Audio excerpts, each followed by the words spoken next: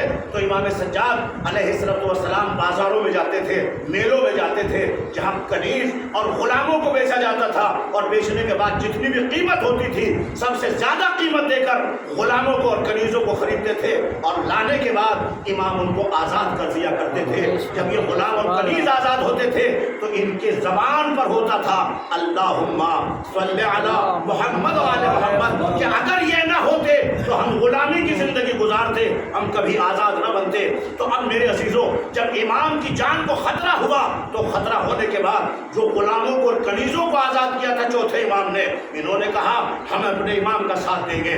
اللہ اکبر! دور علی کو یاد کیجئے گا، اب چوتھے امام کا دور آیا۔ اس چوتھے امام کے دور میں جب امام کے گھر کا حصار کر لیا گیا قاتلوں کے ذریعے سے، تو ایک مرتبہ مدینے والے کہتے ہیں کہ میرا چوتھا امام، جو کہ دوسرا علی ہے نا، پہلا علی ابن ابی طالب، دوسرا علی ابن الحسین، چوتھے امام علیہ السلام نے زرا اور دروازہ کھولا تو مدینے والے کہہ رہے تھے روب غلام دے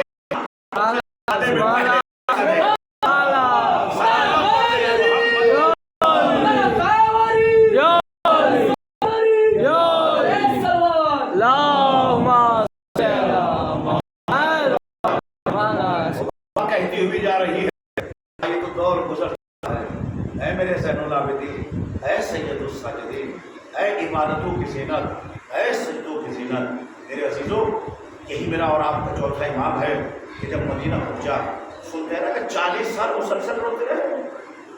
اتنا کم بنا دیا گیا میرے چوتھے امام کو، اگر روتے رہے 40 سال مسلسل تو عبادت کرو۔ غلاموں کو کب خریدا، کھیت کب بنائے، لوگوں تک ناناج کیسے پہنچایا، امام نے گریہ بھی کیا ہے اور جو فرائض حکم پروردگار کے تھے ان کو بھی ادا کیا۔ امت سے غافل نہیں تھا میرا چوتھا امام، لیکن میرے عزیزوں 40 سال یا 35 سال روایت بلا روایت امام روتے رہے مسلسل۔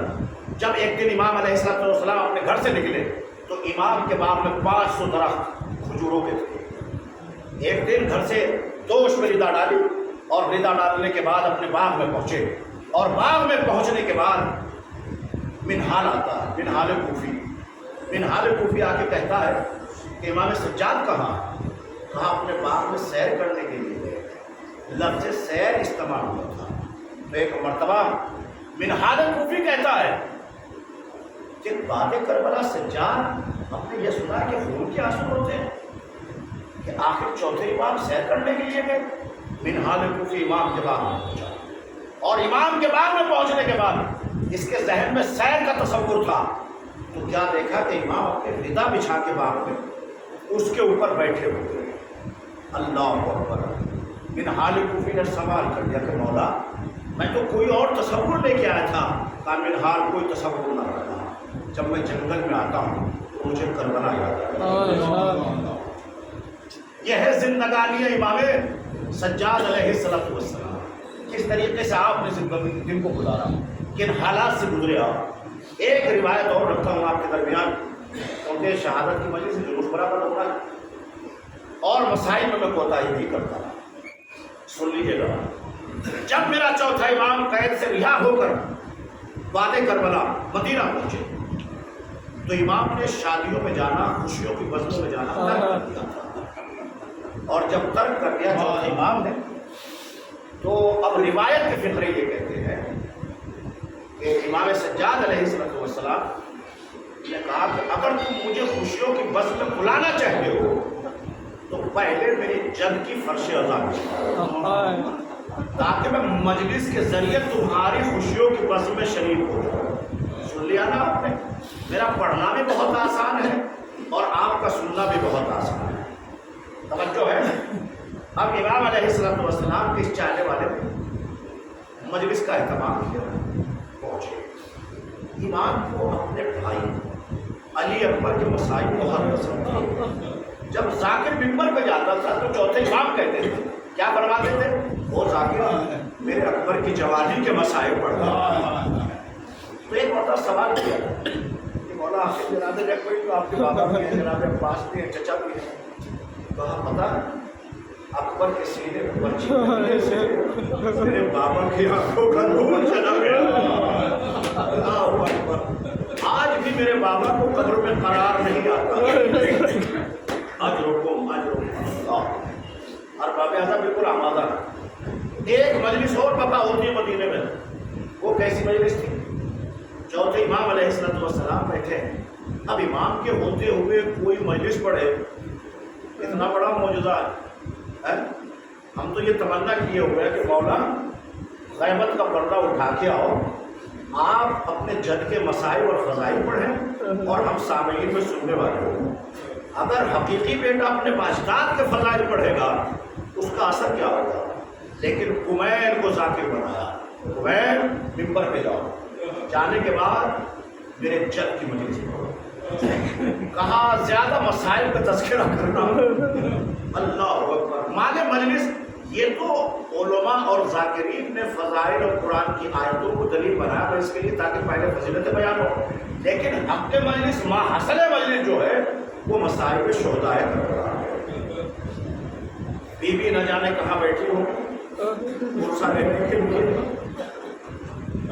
اب اور آپ بڑے سکون سے آ گئے نا، کوئی گاڑیوں کے سہارے سے آیا، کوئی پیروں سے چل کے آیا، اگر تھوڑا سا سر میں درد ہوتا ہے تو چھوڑو دوسری مجلس میں شریک ہو جائے، لیکن ہر مجلس میں ٹوٹی ہوئی مسئلے غصہ ہے کہ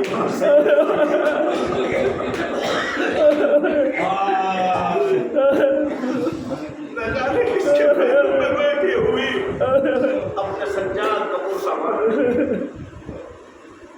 کمیل کو بٹھایا ممبر پہ، اور بٹھانے کے بعد کمیل مجلس پڑھتا بجا رہا، کمیل نے مسائل شروع کیے، اور مسائل کا فقرہ یہ تھا کہ حسین کا بھتیجا قاسم کربلا میں بکھر گیا، اس کے لاشوں کے لاش کے ٹکڑوں کو حسین جگہ جگہ سے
ایک مرتبہ کمیل نے کہا آئے کربلا میں حسین کا ایک بھائی تھا جس کا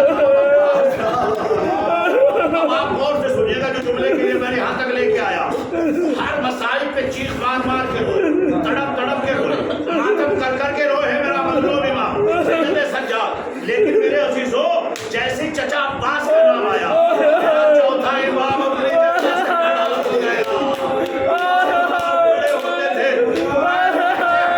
کہ میں نے 7 مرتبہ عباس کا نام لیا اور 7 مرتبہ امام زین العابدین نے اپنی جگہ کو چھوڑا۔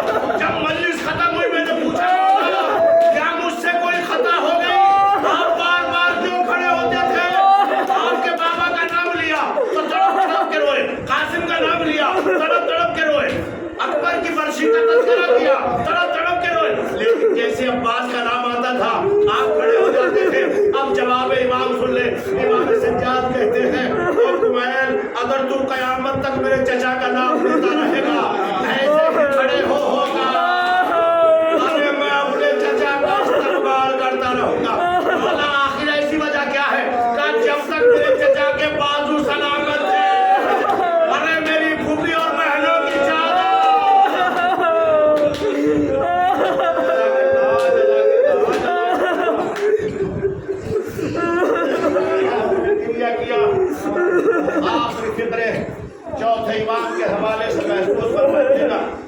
بھروسہ دے لیجیے کہ اگر بیمار ہے تو چوتھے امام کو بھروسہ دے کر عالم مبارک سے دعا مانگ لینا۔ عزیزانو، سنیے گا جملہ، آپ میں بات کئی مرتبہ پڑھ چکا ہوں، ابھی جملہ دوہرا چکا ہوں کہ امام خون کے آنسو روئے۔ سنیے گا، کب روئے خون کے آنسو؟ کربلا میں روئے؟ نہیں روئے۔ زینب کے سر سے چادر اتری، خون کے آنسو روئے؟ نہیں روئے۔ سن لیا نا آپ نے؟ عزادارو، چچا کے بازو قلم،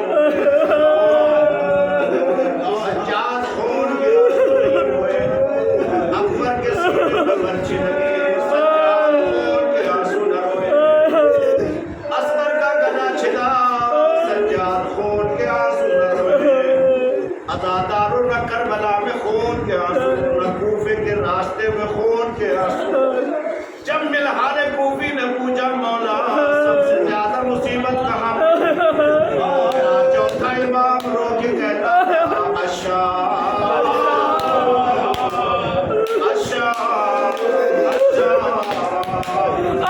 مرتبہ نام شام شام چوتھا امام ایسا تھا۔ خدا کرے آپ کی آوازوں پہ رحمت نازل ہوتا ہے۔ اللہ بڑی قیامت کی مجلس ہے، سن لے آپ اس مسجد کو اور مجلس کو تمام کرتا ہوں۔ راوی بیان کرتا ہے کہ ایک مرتبہ میرے چوتھے امام علیہ السلام جب 11 محرم کو یہ قافلہ اسیر ہو کے کربلا سے چلا اور چلنے کے بعد ارباب عزا یہ کوفے سے ہوتا ہوا شام پہنچا، تو شام جانے کے بعد راوی بیان کرتا ہے، کہتا ہے کہ اس قافلے کو رکا دیا گیا، کھڑا کر دیا گیا۔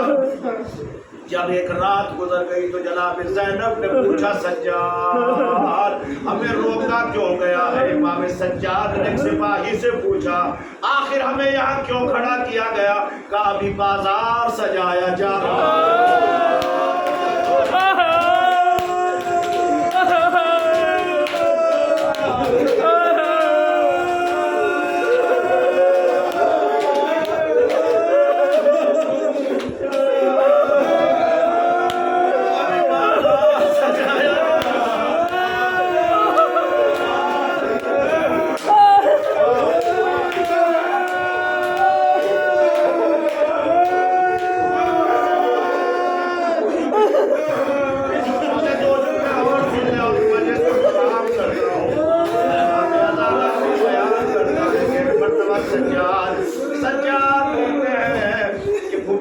یہ کہہ رہا ہے کہ بازار سجایا جا، اللہ اکبر۔ زینب شہزادی بیوی زینب ابھی اونٹ پہ بیٹھی ہے، بیویاں اونٹوں پہ بیٹھی ہوئی ہے، ہماری نہیں ہے، محمد نہیں ہے۔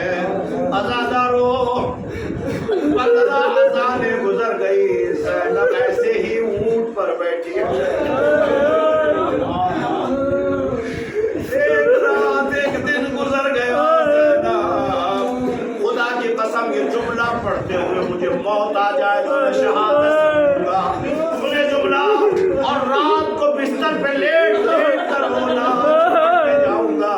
کب خون کے آنسو رویا میرا چوتھا امام ارباب عزا؟ جب 15 اذانیں گزر گئی تو زینب نے پوچھا سجاد تیری پھوپھی یہ بے مقنع و چادر نہیں آیا جس کے لانا چاہتا ہوں کہ چوتھا امام کب خون کے آنسو رویا، بازار سج گیا، بجنے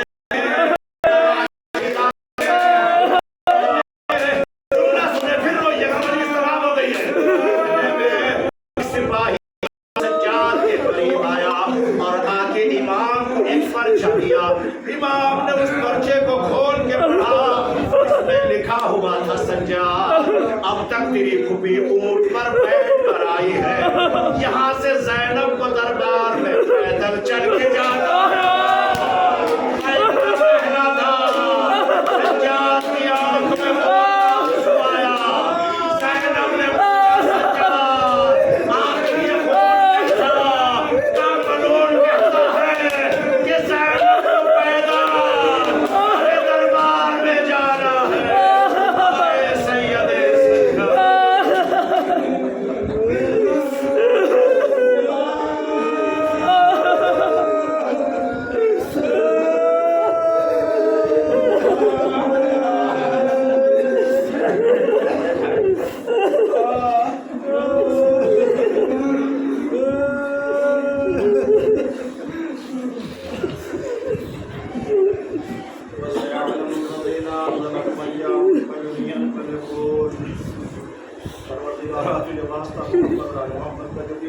والے کربلا کا واسطہ سب کو شفائے کاملہ و عاجلہ عطا فرما حاجات لے کے ان کے حاجتوں کو پورا فرما پروردگار ہم سب کو کربلا معلیٰ کی زیارت سے مشرف فرما جو بے اولاد ہیں ان کو اولاد صالح عطا فرما اللہ مجھے بیمار کربلا کا واسطہ جس کے ہاتھوں میں پیروں میں بیڑیاں گلے میں خاردار ذوق صفات توسل سے ہر مومن کی جائز حاجات کو قبول فرما میرے اصل کے توسل ہماری اس عزاداری کو قبول فرما ہم کے ظہور میں تعجیل فرما ماتم حسین بیٹا حسین کا پوتا علی کا بیٹا حسین کا پوتا علی کا تڑپ رہا ہے تیرے کو کھا کر اللہ اللہ اکبر کیسا ستم ہے آبے کے اوپر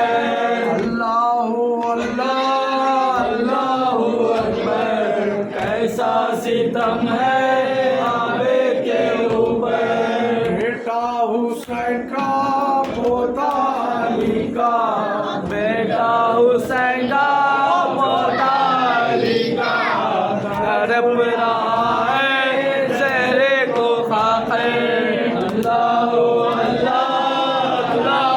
اکبر کیسا ستم ہے آبے کے ظالم نے بدبو زیر دادا سے دلوا دیا ہے عابد کو لے کر اللہ اکبر ایسا ستم ہے آبے کے اوپر بیٹا حسین کا پوتا علی کا بیٹا حسین کا پوتا علی کا تڑپ رہا ہے زہر کو کھا کر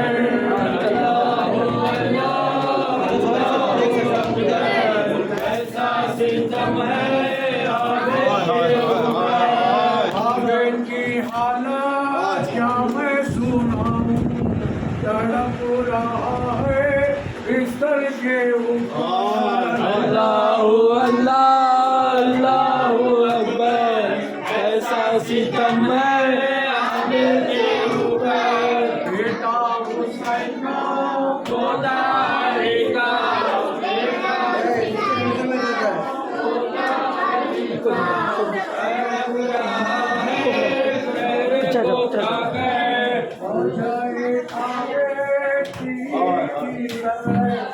روجائے عابد کی سر ہے روتی ہے شاہ کے قدموں پہ گر کر اللہ